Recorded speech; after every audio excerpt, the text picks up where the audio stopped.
Hello friends, मेरा नाम है कौशल। मैं आपके लिए लेकर आया हूँ ये डायरेक्ट टैक्स की ये वीडियो, जो कि आपका सीए फाइनल ओल्ड कोर्स की डायरेक्ट टैक्स का आज पेपर था, उसका पेपर है ये, जो कि आसान नहीं था। क्योंकि अगर आप खुद क्वेश्चन करके करने बैठोगे ना, तो बहुत छोटे छोटे डाउट आएंगे, और वो जो छोटे छोटे डाउट है ना, वो ऊपर से चलते चले आ रहे हैं और नीचे तक पूरे क्वेश्चन की कैलकुलेशन को हिला देते हैं। मतलब गलती ऊपर ही होगी ना, जैसे डीटीए का क्वेश्चन है, कोई डिडक्शन नहीं क्लेम करी तो रेट गलत निकल कर आ गया, और फिर नीचे तक के सारे क्वेश्चन को गलत कर दिया, तो वही गलती है। फॉरेन टैक्सेशन का क्वेश्चन है, किसी का एग्जामेशन नहीं पता कि एग्जाम्ट होगा या कैपिटल टैक्सेबल होगा, या रेट गलत पता चल गया, रेट गलत लग गया, तो आपका क्वेश्चन डेफिनेटली गलत होगा। तो मेरा मानना ये है, मेरा एक्सपीरियंस ये कहता है कि अगर आप कर रहे हो तैयारी, तो प्लीज़ और प्लीज़ क्वेश्चन को खुद करके देखो, लिख कर देखो। अगर आप खुद घर पे करके और लिख के नहीं देखोगे ना, तो पेपर में छोटी छोटी गलतियाँ बहुत ब्लेंडर मिस्टेक करा देंगी। अगर आपको एग्जामेशन चाहिए तो भाई पेपर सारे ही लिख लिख के करने पड़ेंगे। अदरवाइज इंस्टीट्यूट तो अपनी औकात दिखा देता है, इंस्टीट्यूट कहता है कि मैं किसी को पास नहीं होने दूंगा। और एग्जामेशन लानी है ना, तो बहुत प्रैक्टिस चाहिए, बिल्कुल क्वेश्चन इतने रटे हुए होने चाहिए कि आपका बिल्कुल सॉल्व हो जाए। जैसे कि क्वेश्चन नंबर 1 है, ये क्वेश्चन नंबर 1 पीजीबीपी का क्वेश्चन है, लेकिन इस क्वेश्चन को इतना टेढ़ा बनाया है ना उन्होंने, 4 पार्ट में बांट दिया। इसकी एक यूनिट बना दी, इसका नेट प्रॉफिट बता दिया, उसके खर्चे दे दिए। फिर उसके बाद ये यूनिट दे दी, इसकी एक यूनिट है, फिर उसके खर्चे दे दिए और उसका नेट प्रॉफिट दे दिया। फिर फर्टिलाइजर की ये यूनिट दे दी और उसके खर्चे दे दिए कि इसने एसेट्स इसने कर करिए। देखो ध्यान से देख लो आप, ये क्वेश्चन है, लोटस कंपनी लिमिटेड है। फिर उसके बाद आप ध्यान से देखना, अगर पढ़ सकते तो पढ़ देना, ठीक है। फिर मेडिसिन कंपनी है, इसका नेट प्रॉफिट इतना दे रखा है, एंड देन रॉयल्टी की इनकम है, उस पर टीडीएस का पॉइंट पूछ रहा है। तो मतलब हर एक चीज़ पे थोड़ी थोड़ी थोड़ी थोड़ी चीज़ें बारीकी पूछ रहा है। एंड देन ये तेरा पेंशन है, पेंशन पे मतलब क्या ट्रीटमेंट आ जाता है, वो पेंशन का ट्रीटमेंट हो गया। फिर गारमेंट यूनिट है, तो गारमेंट यूनिट पे आपका क्या ट्रीटमेंट दोगे। एंड देन ये 35 AD वाला है, फर्टिलाइजर का हो गया या वेयर हाउसिंग का हो गया, तो आप उस पर क्या डिडक्शन दोगे, डेप्रिसिएशन क्लेम करोगे, तो वो एसेट्स का। फिर उसके बाद ये सारी चीज़ें देखने के बाद एडिशनल इन्फॉर्मेशन दे दी, मैट दे दिया, बुक प्रॉफिट दे दिया, और ये क्या कह रहा है, कह रहा है कि टोटल इनकम निकालो और आप ये बताओ कंपनी कौन सा वाला रेट अप्लाई करेगी। अभी एक 115 BAB वाला सेक्शन भी आया है, 115 BA 25% वाला भी सेक्शन आया है, तो वो रेट लगाना है प्लस मैट लगाना है, जो कंपनी के लिए बेनिफिशियल है वो बताना है। सोच के देखो, आधे घंटे में आसान नहीं है, पढ़ना भी फिर उसके बाद सॉल्व करना भी, मेरे से तो नहीं हो पाया। अगला क्वेश्चन, चलो ये वाला इजी था, जिसमें कहता है कि आपका एलएलपी में कन्वर्ट कर रहा था, किसमें, ये कंपनी है, कंपनी को एलएलपी में कन्वर्ट कर रहा था। जब कंपनी एलएलपी में कन्वर्ट होती है, तो हर एक के टैक्स ट्रीटमेंट पूछ रहा था कि हर आइटम का टैक्स ट्रीटमेंट बताओ। सेक्शन 47 में ये ट्रांजेक्शन ट्रांसफर की एग्जाम्ट होती है। अनएब्जॉर्ब डेप्रिसिएशन ट्रांसफर हो जाता है एलएलपी को, बिजनेस लॉस है, फ्रेश लाइफ मिलती है 8 सालों की। अनएडजस्ट मैट क्रेडिट है, भाई एलएलपी जो होती है उसके ऊपर मैट लगता ही नहीं है, तो वो आपका फ़ायदा भी नहीं है उसको कैरी फॉरवर्ड करके, है ना। डब्ल्यूडीबी पर ट्रांसफर होती है, एसेट्स की वैल्यू जितनी होती है, लैंड मतलब डब्ल्यूडीबी पर ट्रांसफर होती है, तो उसके लिए मतलब टैक्स ट्रीटमेंट पूछ रहा है कि अगर एक एलएलपी में कन्वर्ट हो जाती है कंपनी, तो उसका हर एक आइटम का टैक्स रिटर्न पूछ रहा है। तो सोच के देखो, अगर आपको यही नहीं पता होगा कि कंपनी से ट्रांसफर हो रही है एलएलपी, तो set of and carry forward वाले चैप्टर में 2-3 क्वेश्चन दे रखे हैं, अगर आप उनको करोगे ना, तभी आपको समझ में आएगा ये वाला क्वेश्चन, है ना। फिर तीसरा क्वेश्चन आप देखोगे, ये तीसरा क्वेश्चन किससे रिलेटेड है, ये आपका नॉन रेसिडेंट है, जिसकी एज कितनी है, 62 है। हालांकि क्या नॉन रेसिडेंट की एज से मतलब होता है, भाई नॉन रेसिडेंट के ऊपर तो बेसिक स्लैब लगती है जो 2.5 लाख वाली है, उसकी तो एज देखते ही नहीं है ना। लेकिन उसने इंडिया में भी कमाया, बाहर भी कमाया, सेक्शन 9 पूछ रहा है आधे से ज़्यादा। देखो कंट्रोल इंडिया में है, अब देखो ये वाला क्वेश्चन है, जयपुर में कमाया, इंडिया में रिसीव किया, बस जयपुर इंडिया में है तो पूरा पूरा टैक्सेबल होगा। चाइनीज़ सिंगापुर में, डिविडेंड कहाँ से मिला, चाइनीज़ कंपनी से मिला, भाई बाहर कमाया, बाहर ही रिसीव करा, तो एनआर की इनकम टैक्सेबल होती ही नहीं है। तो ऐसे करके एग्रीकल्चर इनकम है, इंडिया में है। आधी से ज़्यादा प्रॉब्लम तो यहाँ पर ही आ रही थी कि चीज़ों में क्लियरिटी नहीं थी, इंडिया की इनकम है, बाहर की इनकम है। तो जब आप इस क्वेश्चन को करोगे ना, तो प्रॉब्लम तो आएगी। इतना आसान क्वेश्चन तो नहीं है, लेकिन कुछ क्वेश्चन है जो मतलब इसके अंदर एडजस्टमेंट दे रखी है, बड़ी सिंपल सिंपल सी है। जैसे आपकी ये इंटरेस्ट है, बॉन्ड आरडीबी 5% पे टैक्सेबल होता है, अंडर सेक्शन 115 है, तो इसको 5% का टैक्स लगा देना है। Unit trust of India foreign currency में खरीदे हैं, उसको 5% का टैक्स लग जाएगा। लॉन्ग टर्म कैपिटल गेन है, 10% पे टैक्स लगते हैं, 10% पे टैक्सेबल हो जाएगा। क्या पूछ रहा है, उसकी टोटल इनकम निकालो, टैक्स लायबिलिटी निकालो। अगर आपने नॉन रेसिडेंट वाला चैप्टर पढ़ा होगा, एनआर के टैक्सेशन, तो उसमें ये क्वेश्चन दे रखा है, उसकी प्रैक्टिस करना जरूरी है। मेरा मानना ये है ना, नेक्स्ट पेपर भी ना, सारे पेपर ऐसे ही आ रहे हैं, हकीकत बताऊं तो क्वेश्चन लिख लिख के करो सॉल्व। और अगर अच्छी लगी वीडियो तो प्लीज़ कमेंट करना। तीसरा क्वेश्चन जो आ रहा है आपका चैरिटेबल ट्रस्ट से, चैरिटेबल ट्रस्ट वाला सिमिलर क्वेश्चन है जो आपका मॉड्यूल में दे रखा है इंस्टीट्यूट की, मॉड्यूल वाले ही क्वेश्चन है जिसमें आपकी ग्रॉस रिसिप्ट आ रही है, वॉलंटरी कंट्रीब्यूशन है, एनोनिमस डोनेशन है, कॉर्पस डोनेशन है, हॉस्पिटल के खर्चे हो गए, ये अप्लाइड मान लिया जाएगा, है ना, अप्लाइड मान लिया जाएगा। लेकिन इसमें क्या था कि 5 लाख रुपए का खर्चा है जो कि इंक्लूड नहीं है, डज नॉट इंक्लूड बोल रहा है, क्योंकि इस पर जब आप एप्लीकेशन क्लेम कर चुके हो तो इसको डेप्रिसिएशन को हम अप्लाइड नहीं मानेंगे। फिर ये ग्रॉस रिसिप्ट है, ये ग्रॉस रिसिप्ट किसमें 4 लाख में इंक्लूड है, ठीक है इंक्लूड है तो क्या करें, रिसीव हो गया ड्यूरिंग द ईयर, रिसीव हो गया तो इसे भी इनकम का पार्ट मान लेंगे। एंड देन ये वाला खर्चा 90 लाख का अप्लाई कर दिया, 90 लाख का अप्लाई कर दिया, उस पर लोन की भी रीपेमेंट है, जो लोन की रीपेमेंट होती है उसे भी हम अप्लाइड मान लेंगे।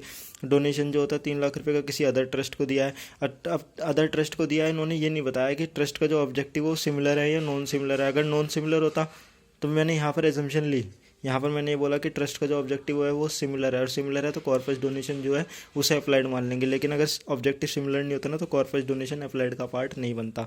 और अगला पार्ट कहता है कि बिजनेस की इनकम है, इंसिडेंटल है, इंसिडेंटल में आपका 20% से ज़्यादा तो नहीं है, अगर 20% से ज़्यादा हुई तो एग्जामेशन नहीं मिलेगी, 20% से कम है तो एग्जामेशन मिल जाएगी। यहाँ पर वो नोट डाल के आपको वो बात भी लिखनी थी। एंड क्या पूछ रहा है, टोटल इनकम पूछ रहा है, एक असेसमेंट ईयर ट्रस्ट की, और in order to avail maximum benefit जो भी है वो आपका 8 मार्क्स का ये क्वेश्चन आया था चैरिटेबल ट्रस्ट का। अगला क्वेश्चन DTA का। DTA हकीकत बताऊं तो क्वेश्चन ऊपर से गलत होता है तो नीचे तक पूरा गलत हो जाता है।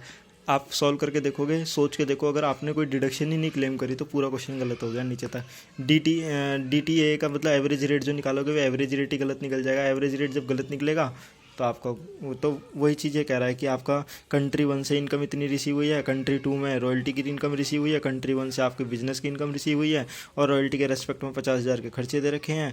DTA नहीं है तो 91 सेक्शन लग जाएगा जिसमें रिलीफ लिख जाएगा, नोट डालने हैं, NR होना चाहिए, TDS टैक्स कटा होना चाहिए, एंड देन टैक्स जमा भी हो जाना चाहिए, DTA नहीं होना चाहिए, वो नोट डाल के आपको पूरा क्वेश्चन सॉल्व करना था। Income of dance show India में 7,20,000 रुपये कमाया है। इंटरेस्ट ऑन FD जो है वो आपकी FD का इंटरेस्ट दे रखा है, जिस पे FD का इंटरेस्ट देखो रेसिडेंट है 60 से 60 प्लस है। 80 TTB की डिडक्शन भी क्लेम करनी थी, 80 TTB की डिडक्शन माइनस हो जाएगी।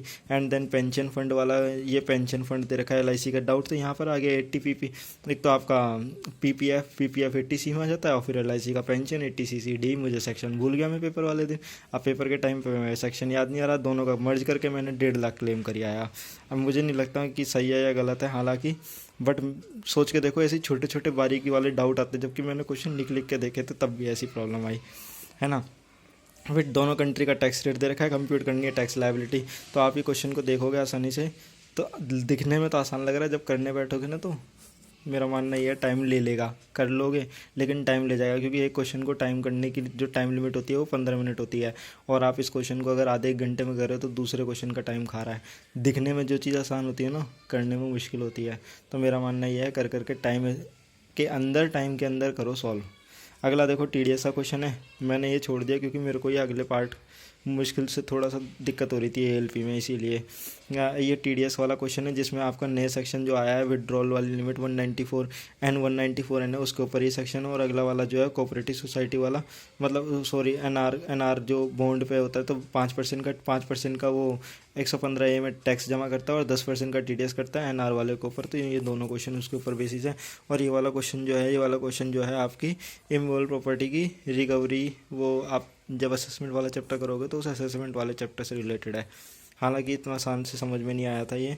और ये वाला कैसे पूछता है, हालांकि आजकल देखो ALP में ना MCQ दे रखे थे, बहुत सारे MCQ फॉरेन टैक्सेशन से रिलेटेड था। MCQ भी इंस्टीट्यूट भी पता, फॉरेन टैक्सेशन और अपील वाला रिवीजन वाले फीस पूछ रहा है, अमाउंट पूछ रहा है। अगर मेरा मानना ये है कि भाई आप एक काम करो, एक पेज पर सारी अपील की फ़ीस लिख लो।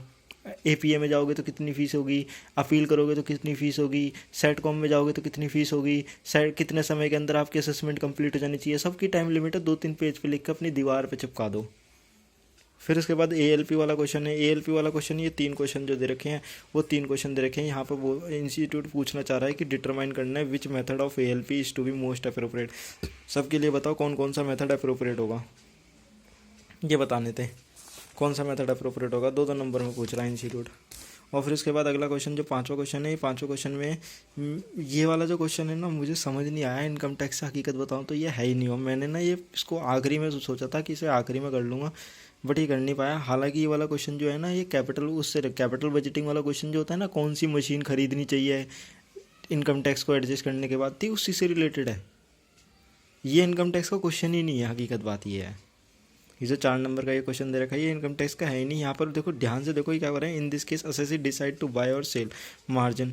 यहाँ पर वो पूछना चाह रहा है कि कौन सी चीज़ें किस में, मतलब चैप्टर ही नहीं है। देखो आप खुद कर रहा है, व्यू पूछ रहा है आपसे, और जीएसटी की भी बात कर रहा है, अदर कंसिडरेशन की बात कर रहा है, और एसेट्स की वैल्यू दे रखी है, मशीन की वैल्यू दे रखी है, लोन ले कर, तो वो चीज़ें दे रखी है। मुझे आसानी से समझ में नहीं आया, टाइम कम होता है तो चीज़ों को। और ये वाला क्वेश्चन जो है वो आपका 143(3) करने के लिए 143(2) का नोटिस देना होता है। 143(3) करने के लिए 143(2) का नोटिस देना होता है। तो उसने नोटिस नहीं दिया, जिसकी वजह से उसने अपनी असेसमेंट कर डाली कि असेसमेंट वैलिड होगी या वॉइड होगी। तो 192(b) वाला सेक्शन जो सिंपल ये कहता है कि अगर आपने ऑर्डर नोटिस इशू किया है और वो नोटिस टाइम बाद नोटिस इशू किया है, या आपने जो नोटिस इशू किया उसमें कोई गलती है, जैसे मैंने कहा ए लिमिटेड था, मैंने अपने आप को एलएलपी में कन्वर्ट कर लिया, तो वो जो गलती है और मैंने नोटिस अभी भी ए लिमिटेड के नाम पर दे दिया, और उस सिचुएशन पे आप अपनी असेसमेंट को कंटिन्यू कर लेते हो, प्रोसीड कर लेते हो, इनिशिएट कर लेते हो, तो उस सिचुएशन पे वो नोटिस वैलिड माना जाएगा और आपकी असेसमेंट भी वैलिड मानी जाएगी। लेकिन यहाँ पर तो नोटिस ही नहीं दिया और 143(3) कर दी, 143(2) का नोटिस नहीं दिया, तो वहाँ पर आपकी कंटेंशन पूछ रहा था। आपकी क्या ओपिनियन है, आप अपने कमेंट बॉक्स में लिख दो। हालांकि मैंने आंसर सही लिखा है मुझे पता है, बट आपका राय जानना चाहता हूँ मैं इसमें। और इस वाले क्वेश्चन में देखोगे ना, ये वाला क्वेश्चन इक्वलाइजेशन लेवी से है। इक्वलाइजेशन लेवी जिसमें आपकी दे रखी है, इसकी MNO-INC की पीई इंडिया में है और इसकी पीई इंडिया में नहीं है। और ये क्या करती है, XYZ इंडियन कंपनी क्या करती है, सर्विस लेती है।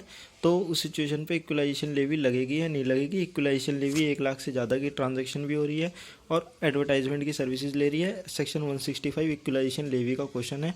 पूरा इक्वलाइजेशन लेवी की टैक्स इंप्लीकेशन उनको बतानी है और TDS इंप्लीकेशन जो भी है, कि अगर आप इक्वलाइजेशन लेवी @ 6% नहीं काटते हो अंडर सेक्शन 165 में, तो आपका जो खर्चा होगा वो हम अलाउ नहीं करेंगे, और एक 6% की इक्वलाइजेशन लेवी आपको डिडक्ट करनी है, पूरी टैक्स इंप्लीकेशन बतानी है, और काटने के बाद इक्वलाइजेशन लेवी अगले महीने की आपको 7 तारीख तक जमा भी करानी है। तो वो सारी चीज़ें आपको इसमें लिखी है। नहीं जमा कराते हो तो पेनल्टी लगेगी, है ना। अगला क्वेश्चन नंबर 6 जो दे रखा है, AO कम टू नो, ये इन्वेस्टिगेशन है, ये मिस्टर डेविड है। अब मिस्टर डेविड है, ये कहाँ, ये बताया ही नहीं है इंस्टीट्यूट ने कि ये इंडिया का है बाहर का है, कुछ नहीं बताया। और not disclose is vacated land, मतलब उसने क्या करा, अपनी लैंड खरीदी थी और वो जो लैंड खरीदी है इंडिया में खरीदी है, इंडिया से बाहर खरीदी है। भाई बता दो, अगर इंडिया में खरीदी होती तो ये लॉ नहीं लगता 148, जो टाइम लिमिट होती है 4 साल, 6 साल और 16 साल की, क्योंकि इंडिया से बाहर अगर आपकी एसेट्स लोकेटेड इंडिया से बाहर है तो आपका केस हम कभी भी खोल सकते हैं। आपको नोटिस देने की टाइम लिमिट जो है 16 साल की लगा देंगे।